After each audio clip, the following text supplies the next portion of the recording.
oso enkargu bitxia izan da, guk tarteka jasotzen ditugu lakoak, ez? Baina horrelakorik Zirriborroak eta gero proiektuan etorri zen ideia oso berritzailea zen momentu horretan, ze eskatzen ziguten etorkizunean historia bat kokatzea, baina imaginatu behar genuen etorkizun hori gaur eguna baino hobeagoa. Proiektuaren jatorria berez kokatuta dago Azalan.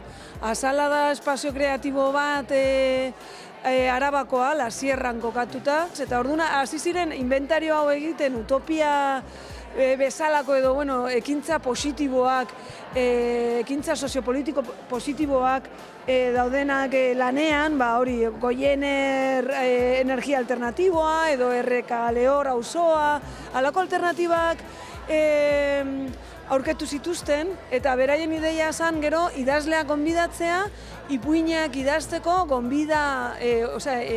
alternatiba horien inguruan. Beraz, alternatiba hau gaur egun existitzen dira, asuntoa zen, nola loretu alziren, hori zen idazle hauen eginkizuna. Nire kasuan energiari lotutako proiektu bat zen, Goienerren proiektu bat zen, eta energiaren erabilera zentzuzko eta ezberdin bat etorkizunean nola irudikatu. Alde horretatik, etorkizuneko belaunaldian sinestea izan da nire ariketa, eta pentsatzea etorkizunak egiten duena, etorkizuneko egiten dutena beti, gurasoei esan ez zirela nahiko argi ibili, ez zirela iritsi behar zuten bezain urrun, eta beraiek ardura hori hartuko dutela. Orduan, hasteko eta behin, kontsumoa ekarri behar da modu oso oinarrizko ia infimo batera, eta horrek sortzen du talka bat gurasoen eta seme-alaben artean, eta hor sortzen da nire narrazioa. Kolektiboan egindako lana da.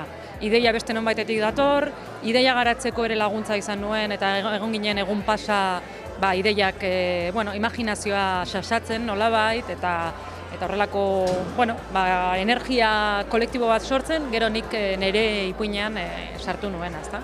Eta idazten nuen bitartean ere, baneukan ingurukoen laguntza, eta proiektua sustatu zuten horien kontribuzio etengabekoa. Beraz, alde horretatik ere, lan egiteko moduan ere, berezia eta bitxia.